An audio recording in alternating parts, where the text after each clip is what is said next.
I'm about to show you the one meal that actually reverses arterial plaque. Not slows it down, not manages it, reverses it. And I can prove it. I'm Dr. Claire Whitmore, cardiac surgeon for 20 years, and I've spent 2 decades cutting open chests and looking at diseased arteries with my own eyes. I've held calcified vessels in my hands. I've seen plaque that's turned arteries into concrete pipes.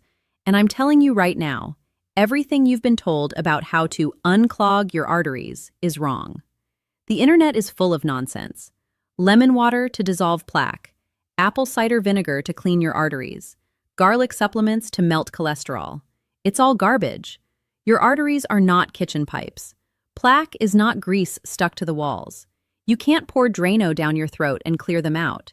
That's not how this works.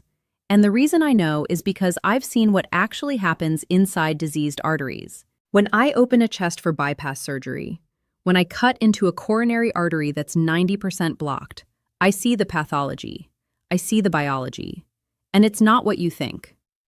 Plaque is not cholesterol that's stuck to your artery wall like grease on a pipe. Plaque is an immune response. It's inflammation.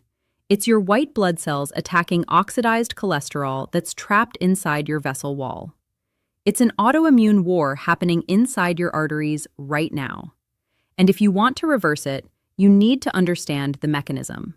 Because once you understand what plaque actually is, once you understand how it forms and why it grows, you'll realize that the meal I'm about to describe isn't some hippie health food nonsense.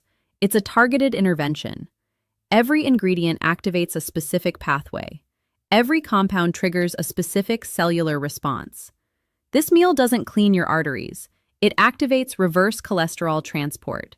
It forces your immune cells to spit out the cholesterol they've eaten. It prevents calcium from turning your vessels into bone. It stops LDL from oxidizing in the first place. This is cellular biology. This is immunology. This is how you actually reverse plaque. Not with a cleanse, not with a detox, with science. Stay with me because by the end of this video, you'll understand exactly what's happening inside your arteries right now. You'll understand why standard advice doesn't work, why low-fat diets make things worse, why statins alone aren't enough. And you'll understand the exact meal, the exact ingredients, the exact compounds that activate the pathways your body needs to pull cholesterol out of your artery walls and reverse the disease. This is not theory. This is not a fad. This is peer-reviewed science. And it works. But first, you need to understand what plaque actually is. Because if you don't understand the disease, you can't fight it. Your artery wall has 3 layers. The innermost layer is called the intima. It's a single layer of endothelial cells. These cells form a barrier between your blood and the deeper layers of the vessel. When these cells are healthy, they're smooth, they're slippery. They produce nitric oxide, a gas that keeps the vessel dilated and prevents blood cells from sticking. But when these cells are damaged by high blood pressure, by smoking, by diabetes, by chronic inflammation, they become dysfunctional. They stop producing nitric oxide. They become sticky. They develop gaps. And through those gaps, LDL cholesterol particles enter the vessel wall. This is the first step in plaque formation. LDL crosses the endothelium and gets trapped in the intima. Now here's the critical part. If that LDL just sat there, it wouldn't be a problem. But it doesn't just sit there. It oxidizes. Think of oxidation as rusting. Your LDL particle is exposed to free radicals in the vessel wall. The fats in the LDL become rancid. The proteins become damaged. The particle becomes oxidized LDL. And oxidized LDL is recognized by your immune system as a foreign invader. Your body thinks it's a pathogen, a bacteria, a virus, something that needs to be destroyed. So your immune system sends in the troops. White blood cells called monocytes enter the vessel wall. They squeeze through the endothelium. They transform into macrophages. These are the garbage collectors of your immune system. Their job is to eat foreign material and clear it out. The macrophages see the oxidized LDL. They recognize it as dangerous, and they eat it. They engulf it through a process called phagocytosis. The macrophage's membrane wraps around the LDL particle and pulls it inside. The particle is broken down in a compartment called a lysosome. The cholesterol is extracted. And here's where the problem starts. The macrophage can't process all that cholesterol. It's overwhelmed. It becomes engorged with lipid.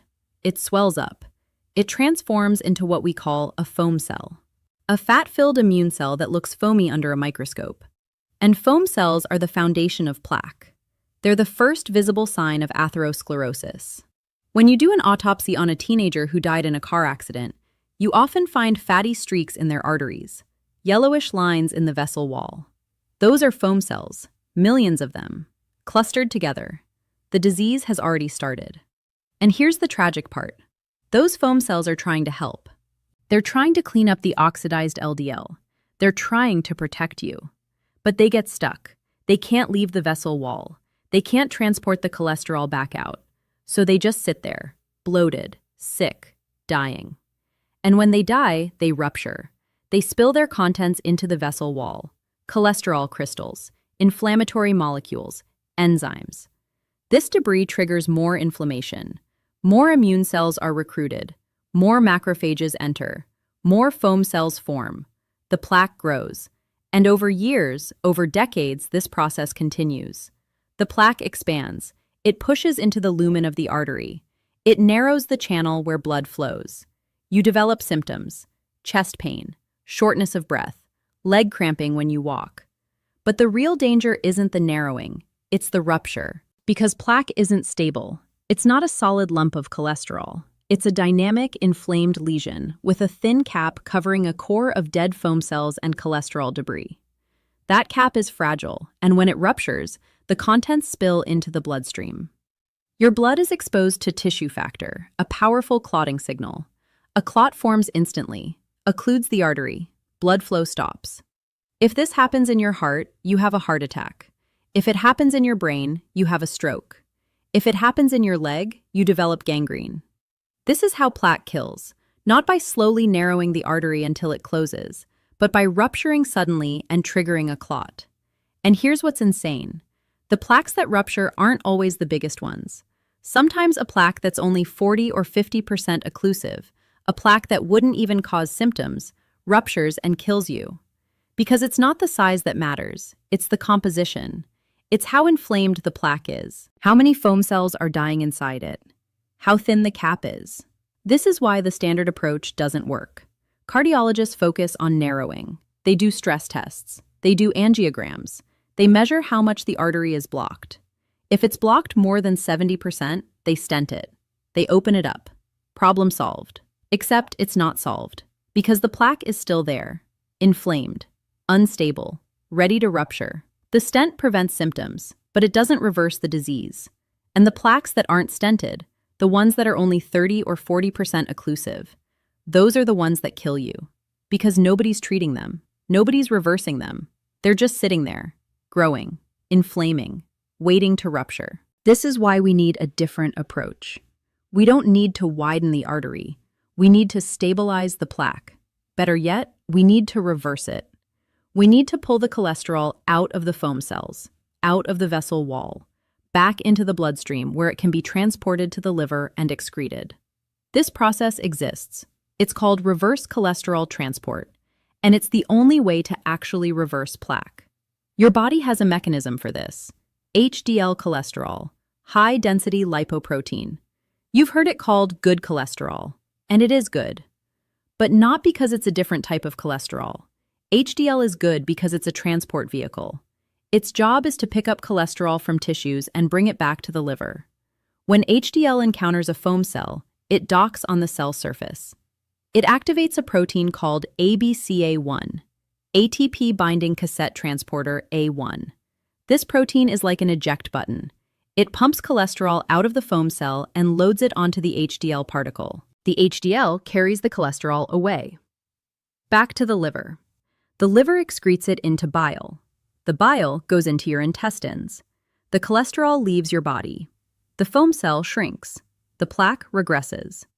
This is reverse cholesterol transport, and it's the only proven way to reverse atherosclerosis. But here's the problem. Most people's reverse cholesterol transport is broken. Their ABCA1 isn't activated.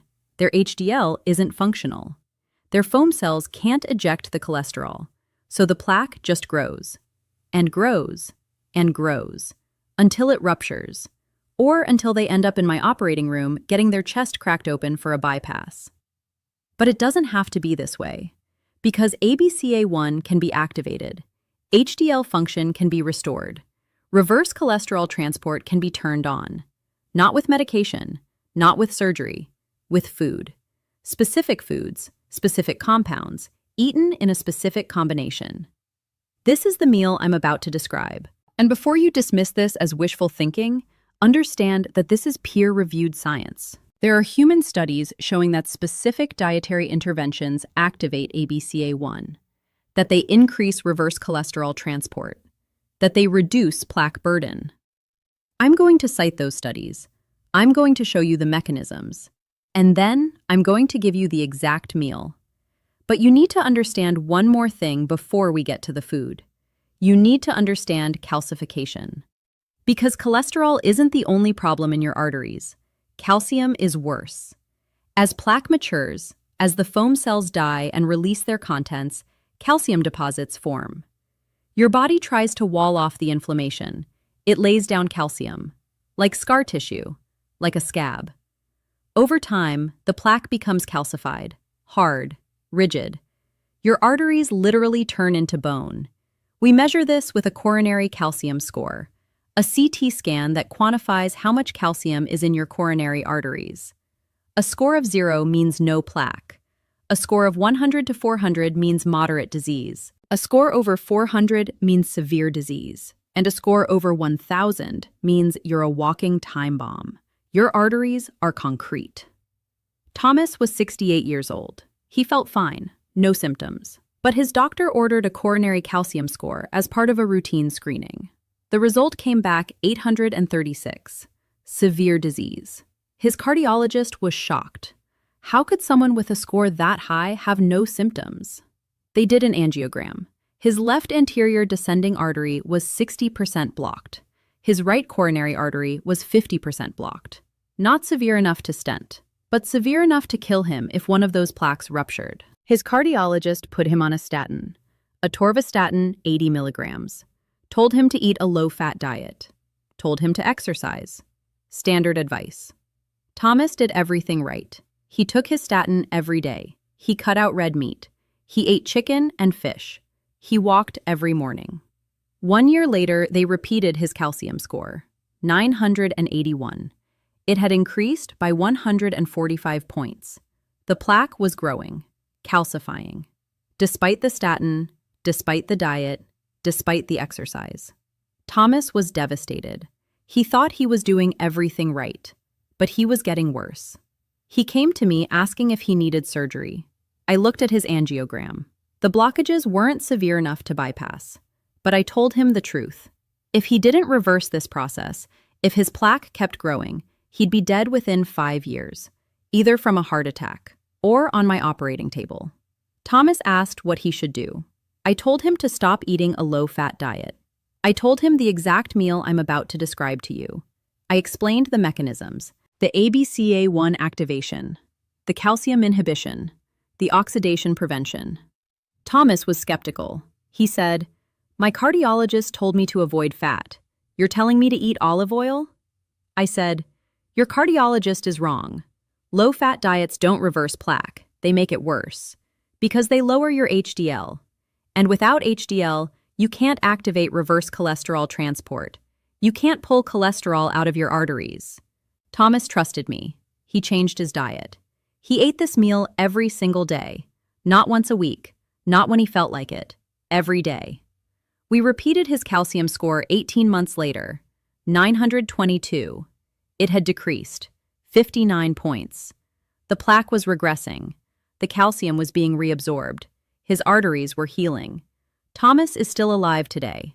5 years later, his calcium score is 841. Still high, but declining. The disease is reversing. Slowly, but reversing. And he will never need surgery, because we caught it. We activated the mechanisms his body needed to heal itself. This is what I want for you. Now let's talk about the meal. This is not a recipe. This is a protocol. Every ingredient serves a specific purpose. Every compound activates a specific pathway. You can't substitute. You can't skip components. You can't do half of this and expect results. This is all or nothing. The first component is the nitrate donor. You need arugula or beets, preferably both. Here's why. Your endothelium, the lining of your arteries, produces nitric oxide. This is the most important molecule in cardiovascular health. Nitric oxide dilates your vessels. It prevents blood cells from sticking. It inhibits smooth muscle proliferation. It prevents plaque formation. But in atherosclerosis, nitric oxide production is impaired. Your endothelium is dysfunctional. It can't make enough. And without nitric oxide, your vessels constrict. Blood flow decreases. Plaque progresses. You can restore nitric oxide through a pathway called the enterosalivary Nitrate-Nitrite Oxide Pathway. This is one of the most important discoveries in cardiovascular physiology in the past 20 years, and almost no one knows about it. Here's how it works. You eat foods high in nitrate: leafy greens, arugula, spinach, beets. The nitrate is absorbed in your small intestine. It enters your bloodstream. Your salivary glands concentrate it. 25% of the nitrate in your blood gets secreted into your saliva. You swallow your saliva. It goes back into your mouth. And here's the magic. Your mouth is full of bacteria. Specific bacteria on your tongue and gums. These bacteria have an enzyme called nitrate reductase. This enzyme converts nitrate into nitrite. You swallow the nitrate. It goes into your stomach. Your stomach acid converts some of it into nitric oxide immediately. The rest is absorbed and travels through your bloodstream. When it reaches your blood vessels, your endothelial cells convert it into nitric oxide. Your vessels dilate. Blood flow increases. Endothelial function is restored. This is not theory. This has been proven in human studies. Researchers gave people beetroot juice, which is high in nitrate. They measured endothelial function before and after. Endothelial function improved dramatically, within hours. Blood pressure dropped. Arterial stiffness decreased. Blood flow increased, all from nitrate. But here's the critical part. This only works if you have the bacteria. If you kill the bacteria, the pathway stops. And how do you kill oral bacteria? Mouthwash, especially antiseptic mouthwash, chlorhexidine, Listerine. These products kill bacteria. That's their job.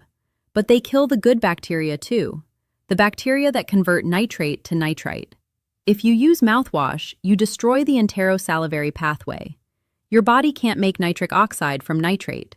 Studies have proven this. Researchers gave people mouthwash twice a day for a week. Then they gave them beetroot juice. They measured nitric oxide production. It was gone. Blood pressure increased. Endothelial function worsened. All because the bacteria were dead. So if you want this to work, if you want to restore nitric oxide production, you need to stop using mouthwash.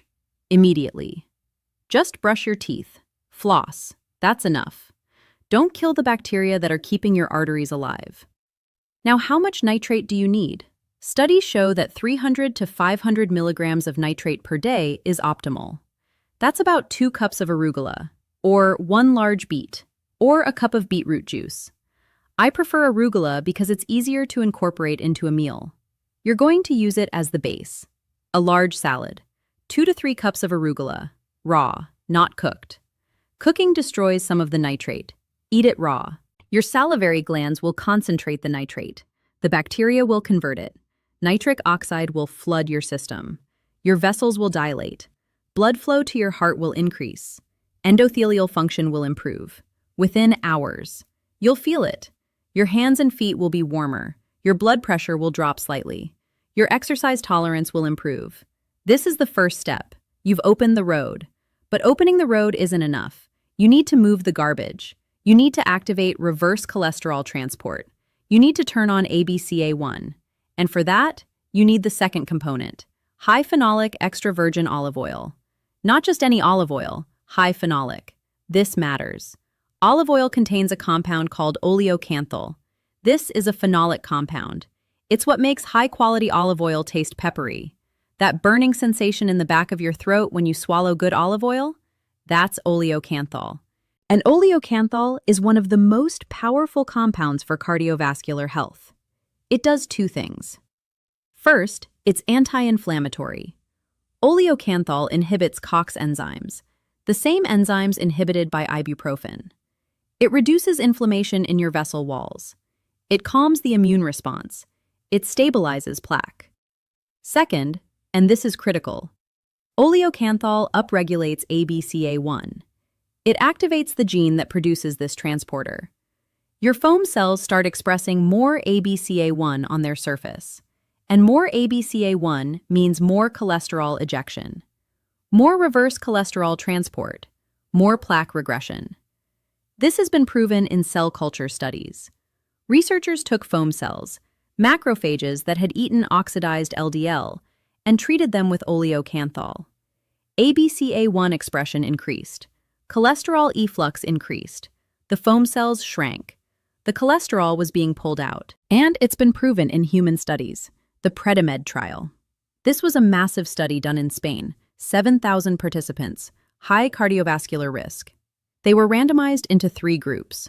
One group ate a low-fat diet.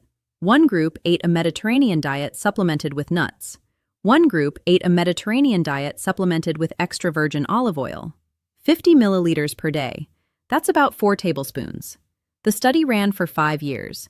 At the end, they looked at cardiovascular events. Heart attacks, strokes, cardiovascular death. The low-fat group had the highest rate.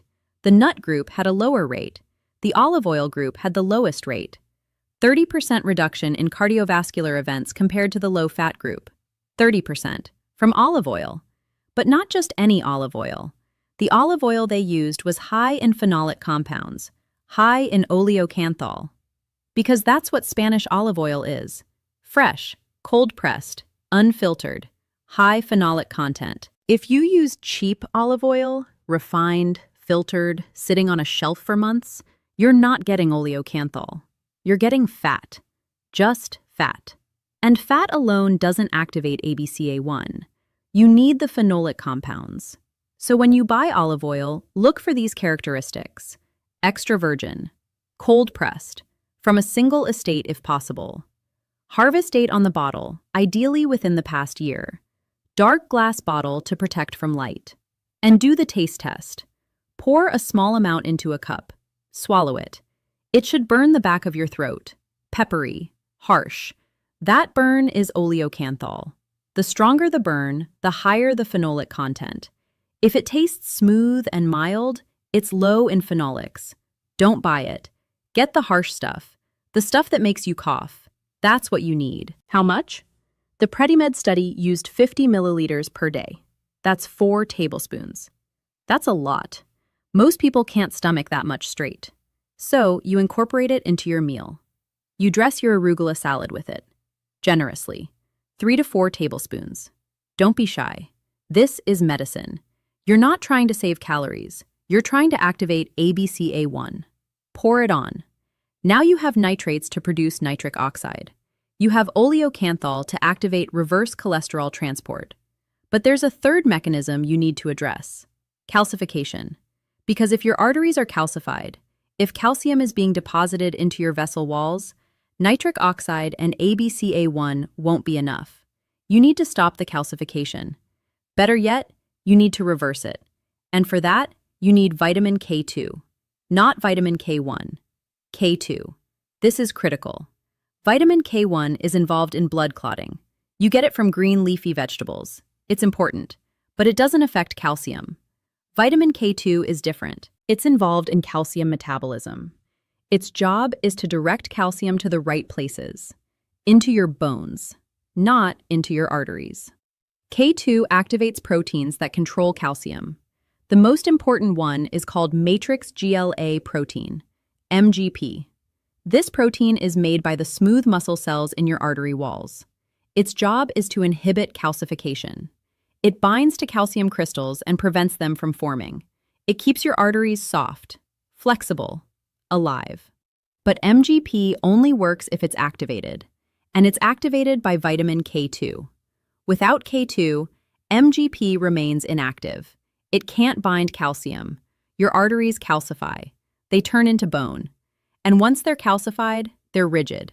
They can't dilate. Blood flow is impaired. Plaque is more likely to rupture.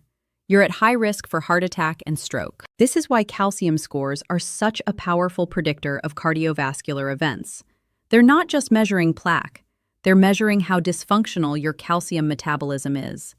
High calcium score means low K2, inactive MGP, uncontrolled calcification. And here's the problem. Most people are deficient in K2. Why? Because it's only found in specific foods, fermented foods, aged cheeses, natto. Natto is a Japanese food made from fermented soybeans. It's slimy, it's pungent. Most Westerners find it disgusting, but it's the richest source of vitamin K2 on the planet. Specifically, menaquinone 7, MK7, the most bioactive form of K2. Studies in Japan have shown that people who eat natto regularly have lower rates of cardiovascular disease, lower calcium scores, more flexible arteries.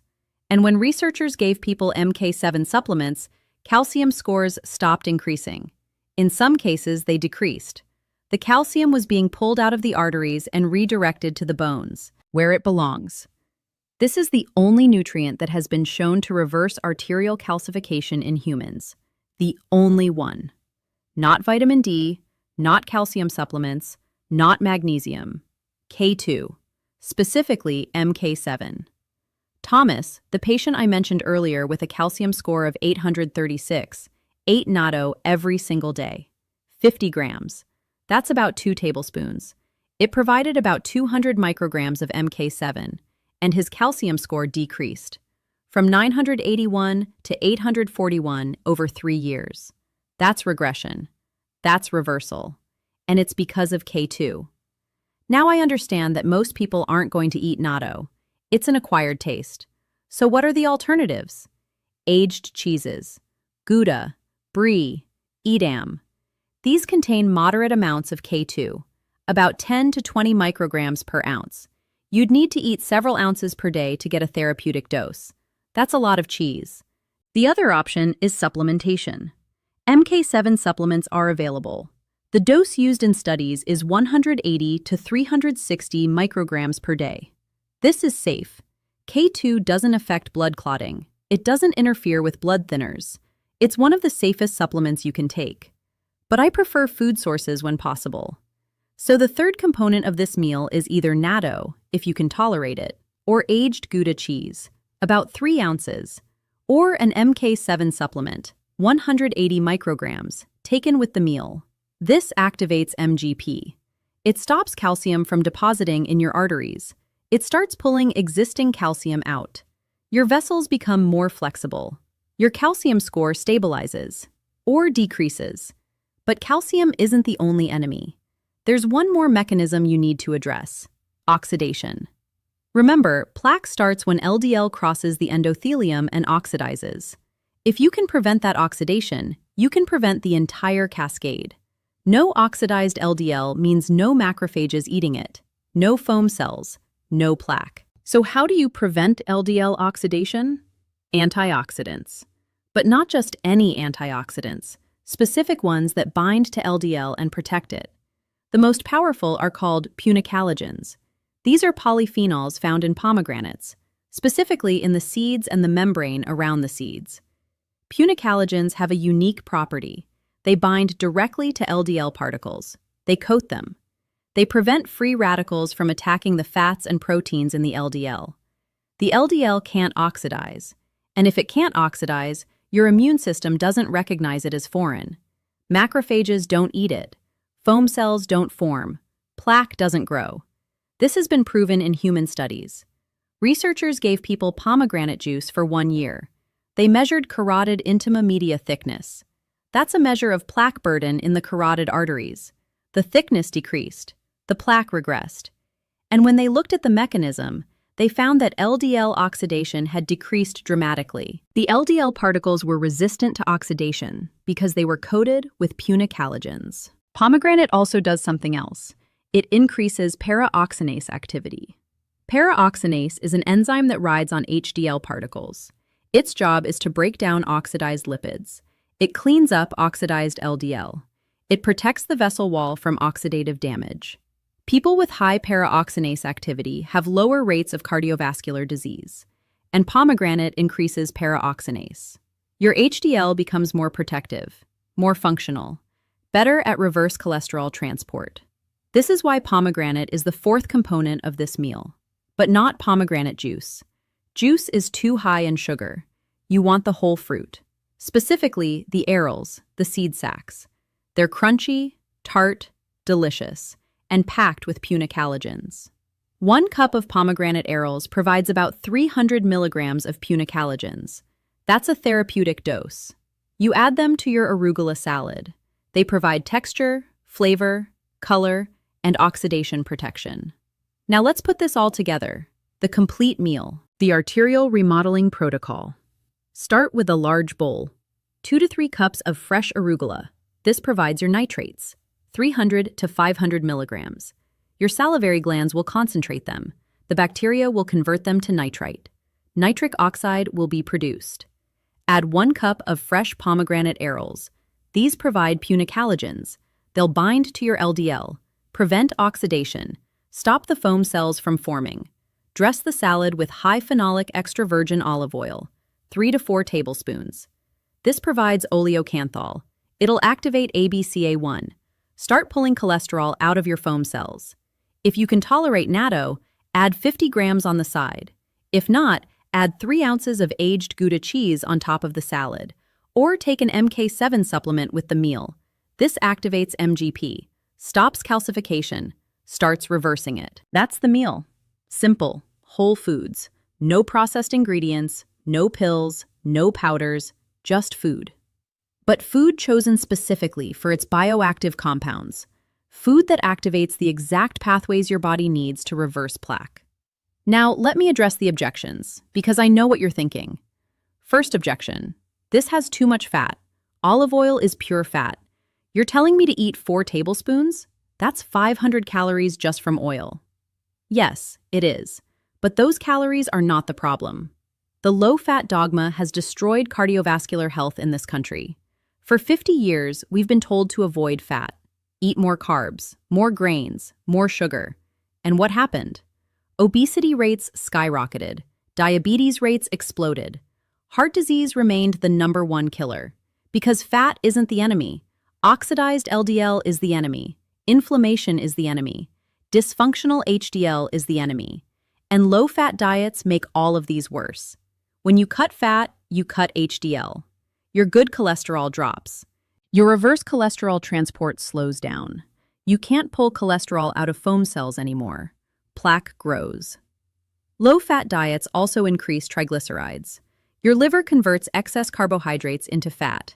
Those fats get packaged into VLDL particles, very low-density lipoprotein.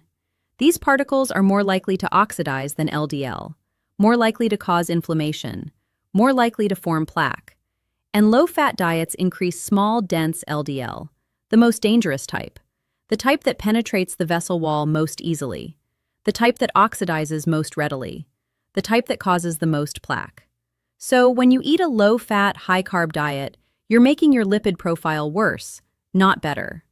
But when you eat fat, specifically the right fats, olive oil, omega-3s, you improve your lipid profile. HDL increases. ABCA1 is activated. Reverse cholesterol transport improves. Triglycerides decrease. LDL particles become larger and more buoyant, less likely to penetrate the vessel wall, less likely to oxidize. This is why the Mediterranean diet works. It's high in fat, 40% of calories from fat. But it's the right fat, olive oil, nuts, fish. And people who eat Mediterranean diets have the lowest rates of cardiovascular disease in the world, despite eating high fat, because it's not about the fat. It's about the quality of the fat and what it does to your metabolism. Second objection. I can't eat this every day. It's too much, too expensive, too time-consuming. Then you're not serious about reversing your plaque. This is not a casual intervention. This is not something you do when you feel like it. This is medicine.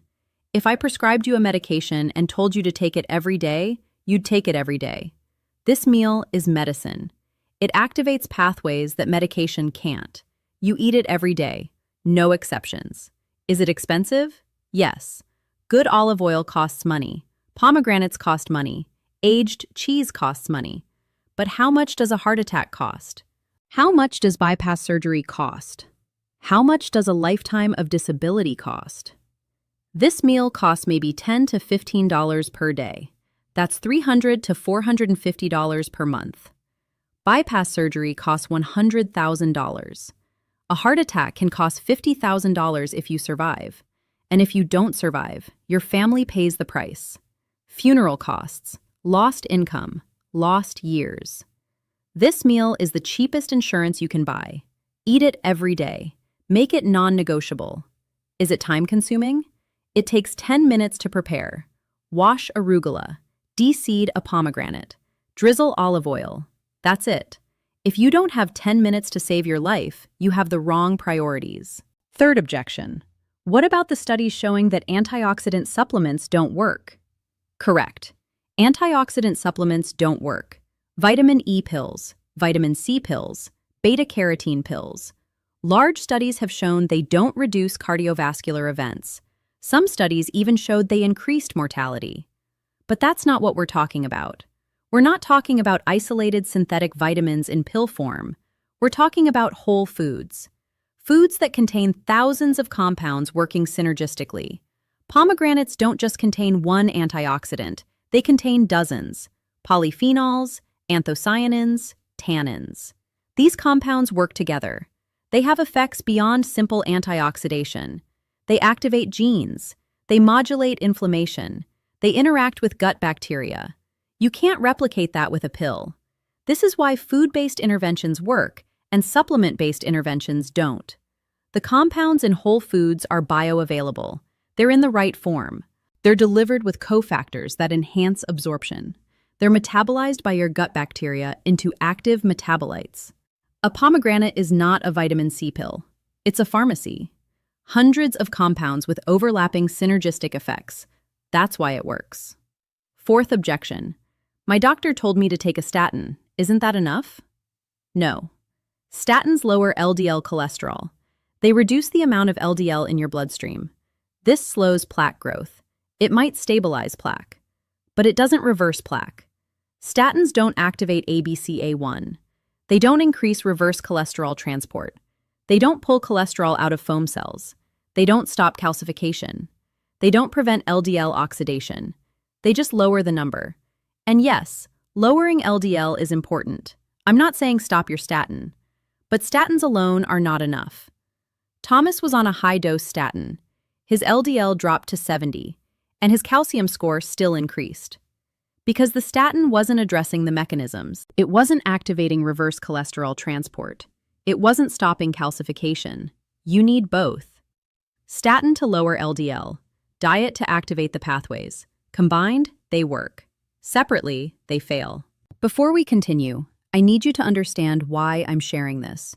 Why I'm taking the time to explain these mechanisms in detail. Why I'm giving you a specific meal instead of vague advice like, eat healthy. Because I'm tired. I'm tired of operating on people who didn't have to be there. I'm tired of cracking open chests and sewing in bypass grafts because nobody taught the patient how to reverse their disease. I'm tired of watching people suffer strokes because they thought a low-fat diet and a statin were enough. I'm tired of the lies, the low-fat dogma, the fear of olive oil, the obsession with cholesterol numbers while ignoring the actual biology. And I'm tired of watching patients trust their doctors, follow the standard advice, and die anyway. So I started this channel to share what I know, the mechanisms, the pathways, the actual science, not the dumbed-down version, not the guidelines written by committees, the truth. And if you value this information, if you want more content like this, I need your help. First, subscribe to this channel, right now, because YouTube's algorithm is brutal. If you don't subscribe, if you don't engage, the algorithm buries this content, and the next person with a calcium score of 800 won't find this video. They won't learn about ABCA1, about MGP, about punicalagins. They'll follow standard advice, and they'll die. Subscribe so this video reaches more people. Second, leave a comment. Tell me your calcium score if you know it. Tell me if you're going to try this meal. Tell me if your doctor ever explained any of this to you. Because every comment you leave tells YouTube this video is valuable. It should be recommended. It should be shown to more people. Your comment could save someone's life. Third, share this video. Send it to anyone you know with cardiovascular disease, anyone with high cholesterol, anyone who's had a heart attack or stroke, anyone with a family history. Text it, email it, post it. Because somewhere right now, someone is lying in a hospital bed, recovering from a heart attack, wondering how this happened, wondering if they could have prevented it. This video could have saved them, but they never saw it because not enough people shared it. Share it now. Now let me give you the specifics, the exact amounts, the exact timing, the exact way to do this so it works. First, sourcing. Arugula. Buy it fresh, organic if possible. Conventional arugula has higher nitrate content than organic, actually, because conventional farming uses nitrogen fertilizers and plants absorb the nitrate. But organic is cleaner. No pesticides. Your choice. 2 to 3 cups per day. Pomegranates. Buy whole fruit. Learn to de-seed them. It takes 5 minutes. Or buy pre-packaged arils. More expensive, but convenient. 1 cup per day. Olive oil. This is critical. Buy high phenolic. Look for brands that advertise their polyphenol content. Some bottles will say high phenolic, or list the phenolic content in milligrams per kilogram. Look for at least 250 milligrams per kilogram. Higher is better. Morocco Gold, Cobram Estate, Quarto Olive. These are good brands. Buy a dark glass bottle. Check the harvest date. Use it within 6 months of opening. 4 tablespoons per day. Natto. If you're brave, buy it from an Asian grocery store. Frozen section. Thaw it overnight in the fridge. It comes in small styrofoam containers, usually 50 grams each. Eat 1 container per day. If you can't tolerate natto, buy aged Gouda. 5 years aged or more. The longer the aging, the higher the K2 content. 3 ounces per day. Or buy an MK7 supplement. Life Extension Super K. Jarrow Formulas MK7. These are good brands. 180 micrograms per day with food. Second, timing. Eat this meal once per day. I prefer lunch. Because the nitric oxide production peaks about 2 to 3 hours after eating the nitrates. If you eat it at lunch, your nitric oxide levels will be high in the afternoon when you're active. Blood flow will be optimal when you need it. But you can eat it at dinner if you prefer. Just be consistent. Same time every day. Third, preparation. Wash the arugula. Pat it dry. Put it in a large bowl. Add the pomegranate arils. Drizzle with olive oil. 4 tablespoons. Toss. Add salt and pepper if you want. That's it. Eat it. Slowly. Chew thoroughly. Let the nitrates mix with your saliva. The bacteria on your tongue need contact time to convert nitrate to nitrite. Don't rush. If you're eating natto, eat it on the side. It has a strong flavor that might overpower the salad. If you're eating cheese, crumble it on top of the salad. If you're taking a supplement, take it with the first bite. Fourth, what not to do. Do not use mouthwash. Ever. I said this before, but I'm repeating it because it's critical. Mouthwash kills the bacteria that convert nitrate to nitrite. If you use mouthwash, this entire protocol fails. Brush and floss. That's enough. Do not skip the olive oil to save calories. The olive oil is not optional. The Oleocanthal is essential. If you eat the salad without the oil, you're just eating salad. You're not activating ABCA1. Do not use low-quality olive oil. Cheap olive oil is often fake, cut with seed oils, oxidized, rancid. It won't work.